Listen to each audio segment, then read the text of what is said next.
Ces expressions en Adam et en Christ sont souvent mal comprises par les chrétiens. Nous sommes tous nés en Adam, et Romains 5, 12, 21 nous montre ce que nous sommes en Adam.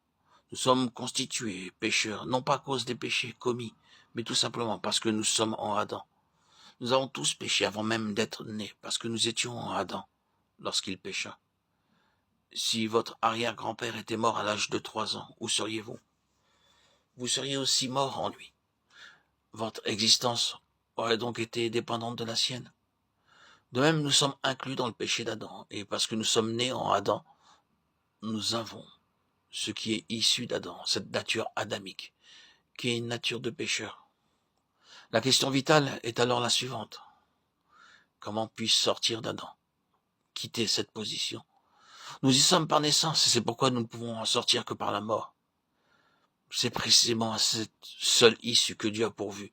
Car selon sa parole, nous tous qui avons été baptisés en Jésus-Christ, c'est en sa mort que nous avons été baptisés. Romains 6, 3. Être en Christ, c'est avoir été identifié avec lui dans sa mort et sa résurrection. La croix est la puissance de Dieu qui nous transfère d'Adam en Christ. Dans 1 Corinthiens 15, 45 et 47, le Seigneur Jésus-Christ est appelé de deux manières différentes. Le dernier Adam et le second homme.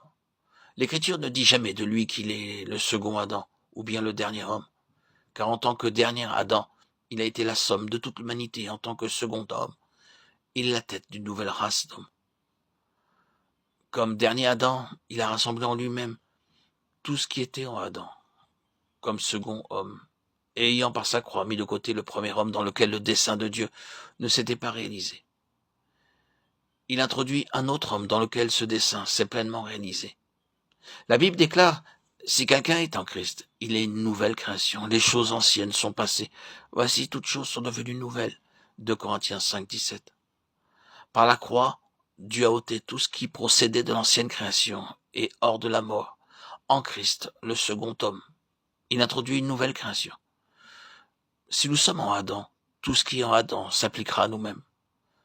De la même manière, si nous sommes en Christ, tout ce qui est en lui nous est accordé par grâce, sans aucun effort de notre part, sur la base de la simple foi. La vie du chrétien ne consiste donc pas à vivre des aspects particuliers de la vie de Christ. C'est la vie même de Christ qui est reproduite en nous.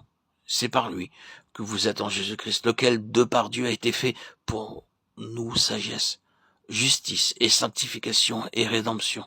1 Corinthiens 1,30. La conception courante que l'on se fait de la sanctification, c'est que toutes les parties de notre vie doivent être saintes. Mais la sanctification, ce n'est pas cela. Cet aspect, c'est uniquement le fruit de la sanctification. La sanctification, c'est Christ.